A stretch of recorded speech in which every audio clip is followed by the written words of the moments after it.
Hello everyone, आप सबका स्वागत है। आरआरबी ग्रुप डी 2019 का मैथ्स का सॉल्यूशन कर रहे हैं। इसमें 17 अगस्त 2022 से 13 सितंबर 2022 तक जितने भी शिफ्ट में एग्ज़ाम हुए सभी शिफ्ट के सॉल्यूशन कंप्लीट हो चुके हैं। इनके सारे वीडियोस प्लेलिस्ट में मिल जाएंगे। आज के क्लास में 14 सितंबर 2022 का दूसरा शिफ्ट का सॉल्यूशन करेंगे। इसका पहला शिफ्ट का वीडियो भी प्लेलिस्ट में मिल जाएगा। तो शुरू करते हैं। उससे पहले चैनल पर नए हैं तो चैनल को सब्सक्राइब कर लीजिए। आगे बढ़ते हैं। पहला सवाल है, किसी संख्या के 25% का मान 1320 है। ठीक है, 25% का मान कितना है? 1320। उसी संख्या के 35% का मान ज्ञात कीजिए। तो ये 1320 जो दे रखा है ये क्या है? ये 25% का वैल्यू है, तो 25% से इसको डिवाइड कर देंगे। अब जितना परसेंट का ये पूछेगा उससे गुना कर दीजिए। तो यहाँ पर 35% का पूछ रहा है तो 35% से यहाँ पर गुना कर देंगे। कैलकुलेट करने के बाद आपका आंसर आ जाएगा। 5 से 5 बार में, 5 से ये 7 बार में, 5 से इसको कटाएंगे, 5 दूना 10, 5 छः के 30, 5 छः के 20। गुना करिए, 264 गुना 7 कितना होगा? इकाई अंक अगर देखें तो 4 सते 28, 8 आ रहा है। एक ही ऑप्शन में दे रखा है यहाँ पर 8, तो ये इसका करेक्ट आंसर हो जाएगा। ठीक है, गुना करने की आवश्यकता भी नहीं है। आगे, 8 सेंटीमीटर व्यास वाले गोले का आयतन ज्ञात कीजिए। ठीक है, 2 स्थान तक दशमलव में लेना है। तो देखिए, गोला का आयतन क्या होता है? 4/3 पाई आर क्यूब। तो गोला का आयतन बराबर 4/3, पाई का वैल्यू कह रहा है 22/7 ले लेंगे, इंटू आर का क्यूब। देखिए, व्यास यहाँ पर 8 सेंटीमीटर है तो त्रिज्या कितना होगा? इसका आधा हो जाएगा 4, तो 4 का क्यूब यहाँ पर रखेंगे 64। ठीक है, अब कटाना है, आपका आंसर आ जाएगा। तो कितना होगा? देखिए, 64 गुना 4 कर लीजिए, ये हो जाएगा 256। ठीक है, और ये हो रहा है 7 या 21, 21 से 22 को जब डिवाइड करेंगे तो एक बार में जाएगा, उसके बाद दशमलव आएगा। तो हुआ 10, एक जीरो लगा दीजिए, 100 हो गया। तो 21 चौके 84 लगा दीजिए। ठीक है, तो गुना 1.04 यहाँ पर आपको करना है। तो 256 तो आएगा ही, प्लस में क्या आएगा? 256 गुना 0.4 करेंगे तो कितना आएगा? ये 1024 होगा, और 2 अंक के पहले दशमलव लगेगा तो 10.24 होगा। जोड़ने के बाद ये 266.24 के करीब में आ रहा है। एक ऑप्शन है यहाँ पर 268.19, ये इसका करेक्ट आंसर हो जाएगा। देखिए, डेसिमल के बाद हम लोग यहाँ पर 4 तक लेके छोड़ दिए। अगर आगे लेके आप कैलकुलेट करिएगा तो आपको इतना आंसर मिल जाएगा। ठीक है, आगे, एक रेलगाड़ी 20 किलोमीटर प्रति घंटा की चाल से ए से बी तक जाती है और उसी मार्ग से 30 किलोमीटर प्रति घंटा की चाल से बी से ए तक वापस लौटती है। दोनों तरफ की यात्राओं के दौरान रेलगाड़ी की औसत चाल ज्ञात कीजिए। ठीक है, देखिए, दूरी जब बराबर रहता है तो एवरेज स्पीड निकालने के हम लोग क्या करते हैं? एवरेज स्पीड बराबर फॉर्मूला होता है, आपको पता होना चाहिए, 2xy बटा x प्लस वाई, जिसमें x जाने का स्पीड और y आने का स्पीड। इसमें एक चीज़ आपको याद रखना है, डिस्टेंस इक्वल होना चाहिए। तो यहाँ पर a से b जा रहा है, b से a आ रहा है, तो दूरी यहाँ बराबर है, तो आप यहाँ पर वैल्यू रख दीजिए। 2 गुना x जाने का स्पीड 20 है, आने का स्पीड कितना है? 30 है, और नीचे दोनों को जोड़ के 30 20 50। ठीक है, तो जीरो तो कटेगा ही, 5 से ये 6 बार में, 6 दूना 12 दूना 24 किलोमीटर प्रति घंटा इस सवाल का करेक्ट आंसर है। आगे, यदि ये है तो n का मान ज्ञात करना है। तो देखिए, ये क्या है? 5 की पावर ये है और 5 की पावर ये है, और बट्टा में इसका मतलब भाग हो गया। आप जानते होंगे, जैसे मान लीजिए x की पावर m और नीचे है x की पावर n, तो इसको आप लिखते हैं x की पावर m माइनस n। ठीक है, भाग में पावर माइनस हो जाता है और गुना में पावर जुट जाता है। तो आप इसको लिखेंगे 5 की पावर, इसमें से इसको घटा दीजिए, तो 3n में 4n माइनस करेंगे तो माइनस का n होगा, और +2 में -1 माइनस करेंगे तो ये -1 प्लस में हो जाएगा। तो कुल मिला के 2 1 3 हो जाएगा प्लस में।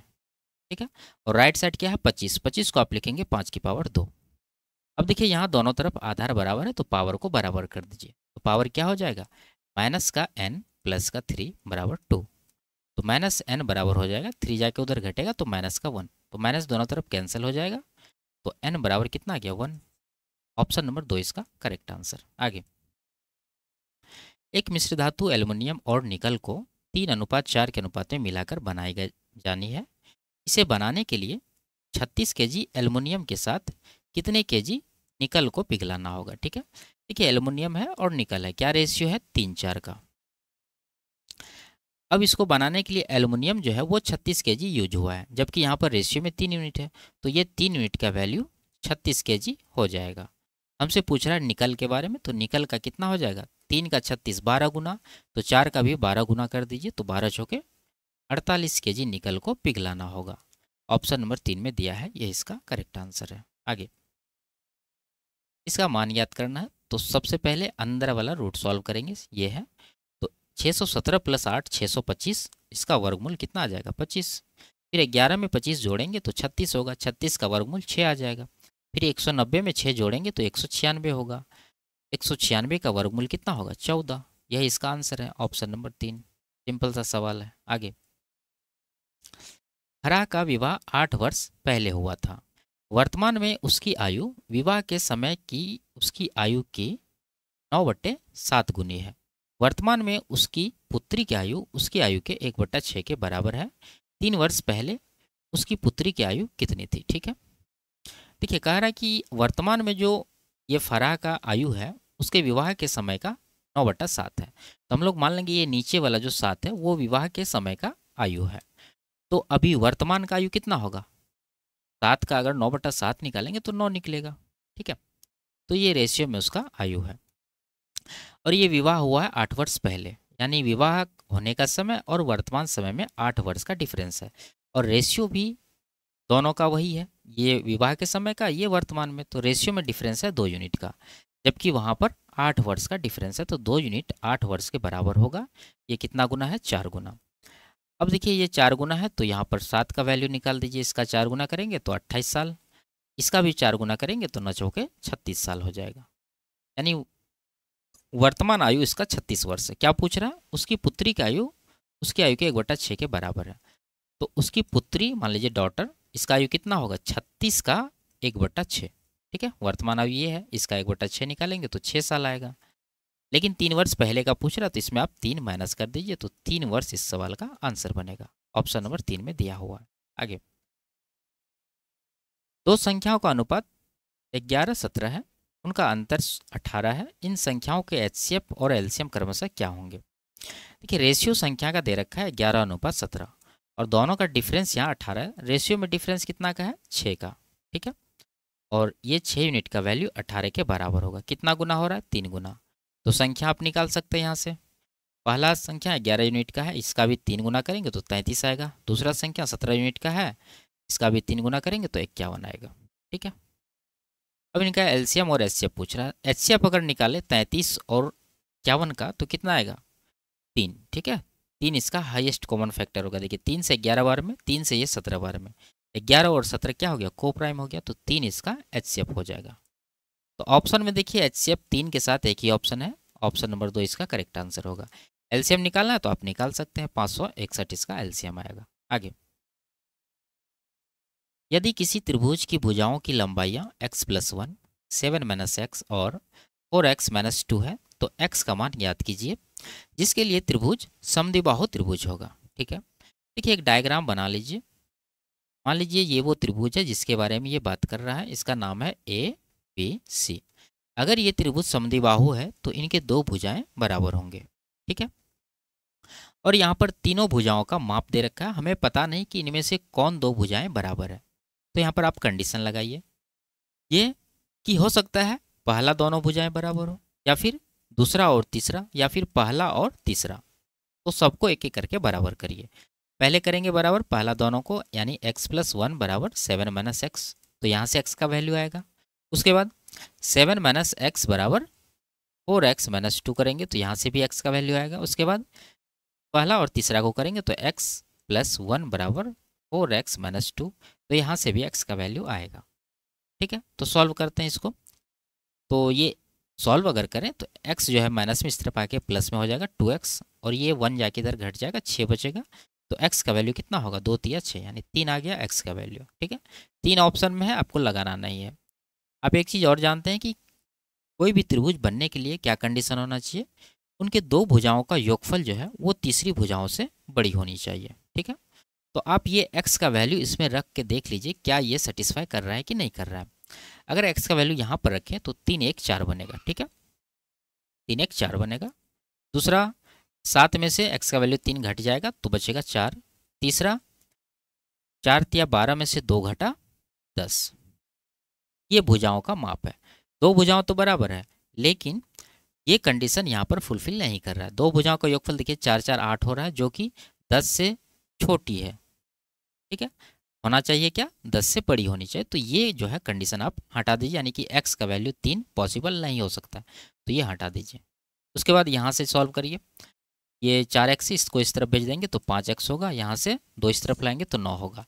तो x का वैल्यू यहाँ से 9/5 कटाने के बाद ये आएगा कितना, 9 1 का 9 और 40 हुआ, ये 5 1 का 5 बचा उधर 4 40 हुआ, 5 8 40 यानी 1.8 आया है।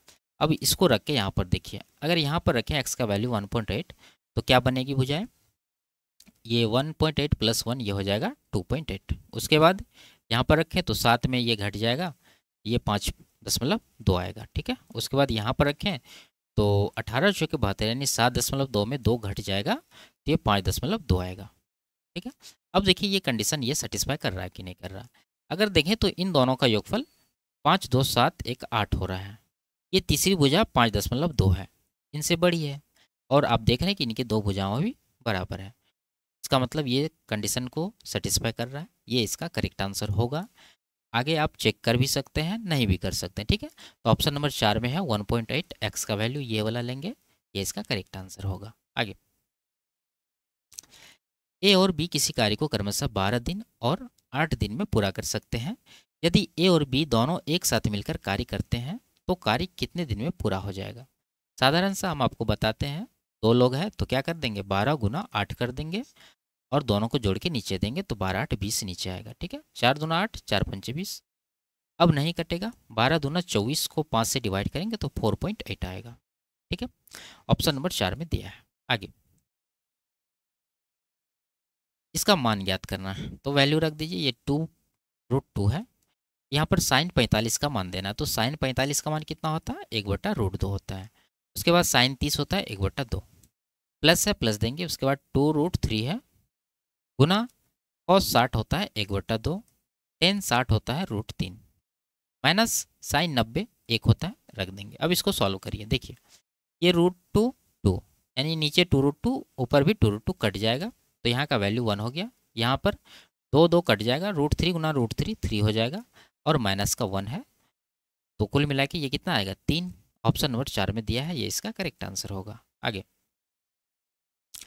एक रेलगाड़ी 30 मील प्रति घंटे की औसत चाल से 2.5 घंटे तक चलती है और फिर 60 मील प्रति घंटे की दर से 1.5 घंटे तक चलती है। रेलगाड़ी द्वारा तय की गई कुल दूरी ज्ञात कीजिए। ठीक है, तो दूरी निकालने के लिए क्या करते हैं, चाल गुना समय। तो पहला जो है स्पीड है 30 मील प्रति घंटा और समय है 2.5 घंटे, तो 30 को 2.5 से गुना करेंगे तो कितना होगा, 30 दूना 60 और उसके बाद 30 का आधा जोड़िए तो आएगा 75, यानी 75 मील जो है यहाँ से दूरी कवर किया। उसके बाद 60 मील के दर से 1.5 घंटा चला है, तो 60 का 1.5 गुना कर दीजिए, 90 हो जाएगा। तो 75 + 90 9 7 16 यानी कि 165 मील जो है इसका आंसर होगा। कौन सा ऑप्शन है, ऑप्शन नंबर 4। आगे, ABCD एक चतुर्भुज है जिसमें PQR और S क्रमशः भुजाओं AB BC CD और DA के मध्य बिंदु हैं। चतुर्भुज PQRS निश्चित तौर पर एक डैश होगा। ठीक है, देखिए आप समझिए इसको, मान लीजिए कि ये एक चतुर्भुज है, किसी भी तरह का चतुर्भुज आप बना सकते हैं, इसका नाम है ABCD। अब इसमें क्या कर रहा है कि ये जो PQRS है ये AB BC CD और DA के मध्य बिंदु है।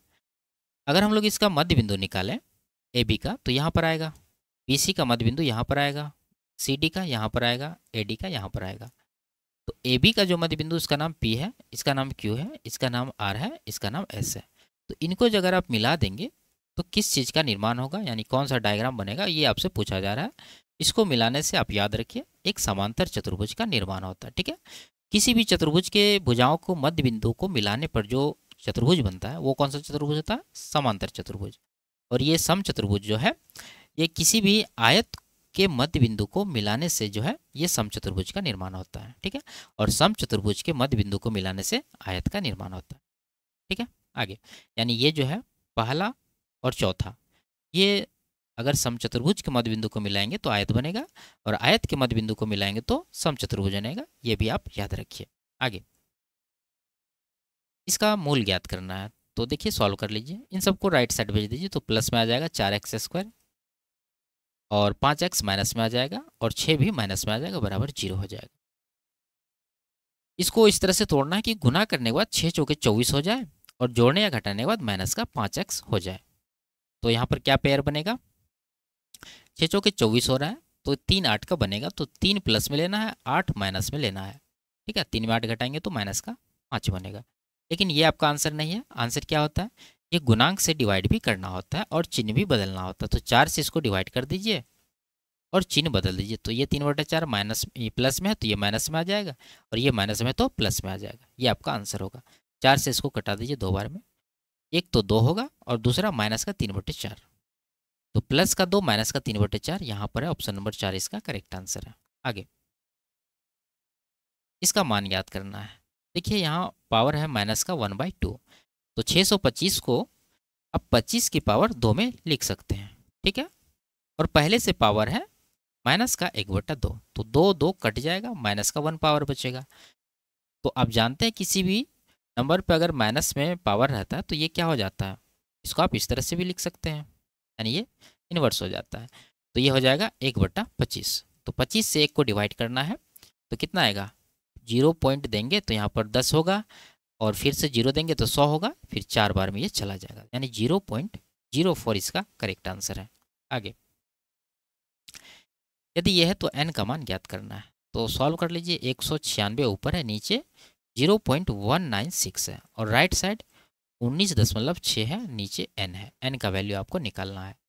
तो ये पॉइंट हटा के ऊपर आप एक पर 3 जीरो दे दीजिए, क्योंकि यहाँ पर पॉइंट के बाद 3 अंक है। ठीक है, अब यहाँ पर आप क्या करिए, काट दीजिए। 196 कट जाएगा। n को इस तरफ ले आइए, 1000 को इस तरफ ले आइए, तो n बराबर कितना होगा, 19.6/1000। देखिए 1000 से इसको डिवाइड करना है, तो यहाँ पर 3 जीरो है, तो दशमलव कहाँ आ जाएगा, 3 अंक के पहले, तो 2 अंक यहाँ पर है, तीसरा अंक क्या लगाएंगे, 0। तो इसका जो आंसर होगा 0.0196 हो जाएगा। ठीक है, तो ऑप्शन नंबर 1 में यहाँ पर दे रखा है। आगे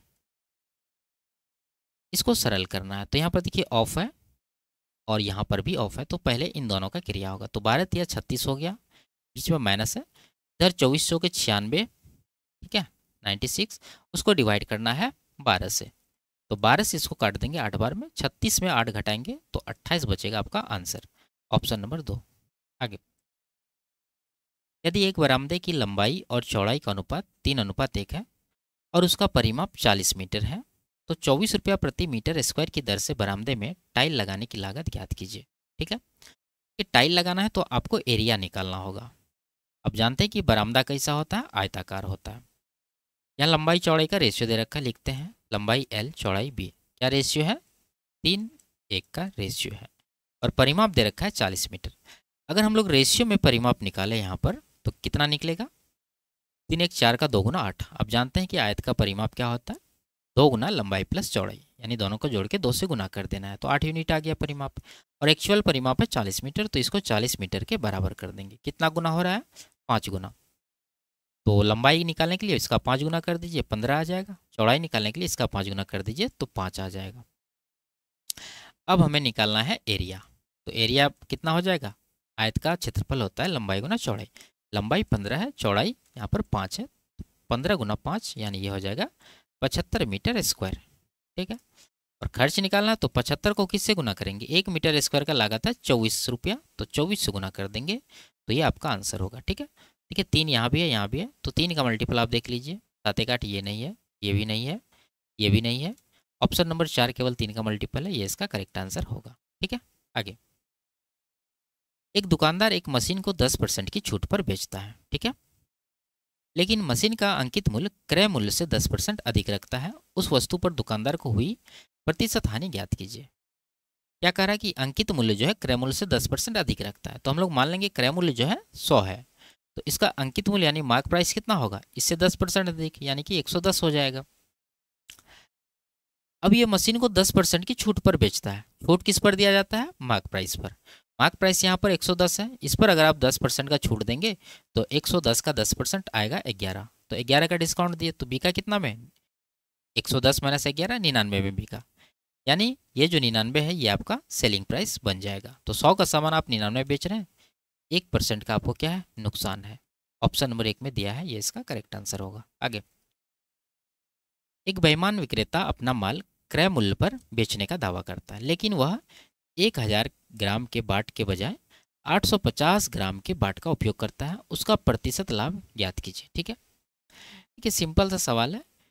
मान लीजिए आप किसी दुकानदार से सामान खरीद रहे हैं, तो वो दुकानदार आपको 1000 ग्राम कह के सामान दे रहा है, लेकिन वो एक्चुअल में देता कितना है, 850 ग्राम ही देता है। क्यों? क्योंकि वो कम वजन नापता है। तो आप देख रहे हैं कि सीधा सीधा यहाँ पर दुकानदार को फायदा है कितना का, 150 ग्राम का। तो आप यहाँ पर कटा के रेशियो भी ले सकते थे, नहीं तो आप यहाँ निकाल लीजिए। 150 ग्राम का फायदा है किसके ऊपर, 850 ग्राम पर। 100% से गुना कर दीजिए, तो 50 से 3 बार में कट रहा है, ये 50 से 17 बार में कट जाएगा। 300/17% इसका आंसर होगा।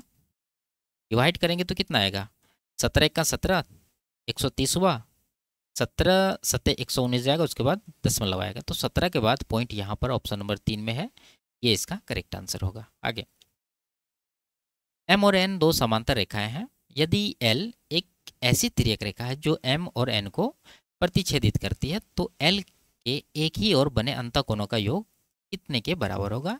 180 डिग्री होता है, हमको हमेशा आपको बताते रहते हैं, आप समझ भी सकते हैं।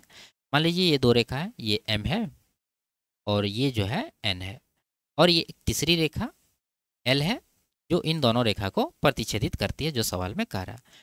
तो एल के एक ही और बने अंतःकोणों, तो यहाँ पर एक ही और अंतःकोण कौन सा बन रहा है, ये और ये, इन दोनों का योगफल 180 डिग्री होता है। और इस तरफ भी देख सकते हैं, ये और ये, इन दोनों का योगफल भी 180 डिग्री होता है। इस तरह से ऑप्शन नंबर 4 इसका करेक्ट आंसर हुआ। आगे, दो संख्याओं का एलसीएम 1260 है। ठीक है, कितना है, 1260 है। उनका एचसीएफ 30 है।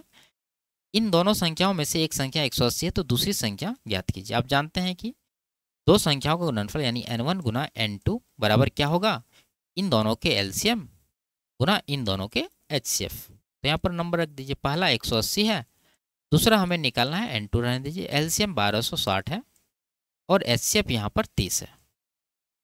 कटा देंगे 18 7, यानी ये 7 बार में कट जाएगा। तो n2 का वैल्यू क्या आ गया, 7 या 21 पर 10210, ऑप्शन नंबर 1 में दिया हुआ है। आगे,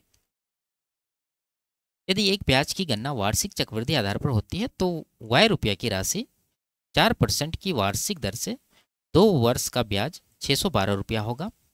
इन 2 वर्षों की अवधि के अंत में कुल देय मिश्रधन याद कीजिए। ठीक है, आपसे मिश्रधन पूछा जा रहा है। देखिए, आप इफेक्टिव परसेंट निकाल कर भी बना सकते हैं, नहीं तो देखिए रेशियो से बना लेंगे। ये 4% का फ्रैक्शन लिखिए, कितना आएगा, 1/25। तो 2 वर्ष का टाइम है, तो हम लोग मूलधन को क्या मान लेंगे, 25 का स्क्वायर, जो कि होगा 625।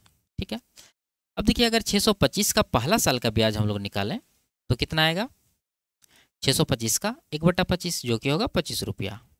दूसरा साल का ब्याज निकालें तो कितना होगा, फिर से 25 रुपया ब्याज होगा। लेकिन पहला साल जो ये 25 रुपया ब्याज कमाया है, इस पर भी ब्याज मिलेगा अगले साल, कितना मिलेगा, 1/25। तो 25 का 1/25 1 रुपया होगा। तो कुल मिला के ये जो है आपका कंपाउंड इंटरेस्ट बना, 25 25 50 1 51। ठीक है, तो ये 51 जो है ब्याज बना है जब हम लोग माने हैं 625 मूलधन, जबकि एक्चुअल में ब्याज कितना है, 612। तो ये 51 यूनिट का वैल्यू 612 के बराबर होगा। आपसे क्या पूछ रहा है, आपसे मिश्रधन पूछ रहा है। मिश्रधन बराबर क्या होता है, मूलधन प्लस ब्याज। तो मूलधन 625 है, ब्याज 51 आया, तो दोनों को जोड़ के वैल्यू निकाल दीजिए। तो जोड़ेंगे तो कितना होगा, 625 50 675 प्लस 1 676। तो 676 यूनिट का वैल्यू आपसे पूछा जा रहा है। तो उसके लिए 612 को 51 से डिवाइड करेंगे और 676 से गुना करेंगे। तो ये 5 से 12, ये 12 बार में कट जाएगा, 12 गुना 676 करना है। तो आप मल्टीपल चेक कर सकते हैं, इकाई अंक सबका सेम है। तो 12 छः के 72 बचा 7, 12 सत्ते 84 7 91। ठीक है, और बचा 9, 12 छः के 72 9 81। एग्जैक्ट आंसर निकाल लिया हम लोग, 8112 रुपया। ऑप्शन नंबर 2 इसका करेक्ट आंसर है। आगे, 12 और 39 के बीच 5 से विभाजित होने वाली सभी प्राकृतिक संख्याओं का औसत ज्ञात कीजिए। तो आपको नंबर लिखना होगा, 5 से मल्टीपल होना चाहिए। तो 12 के बाद अगली 5 से विभाजित नंबर कौन सी है, 15। उसके बाद 20, यानी 5 5 के गैप होगा, 25 30 35।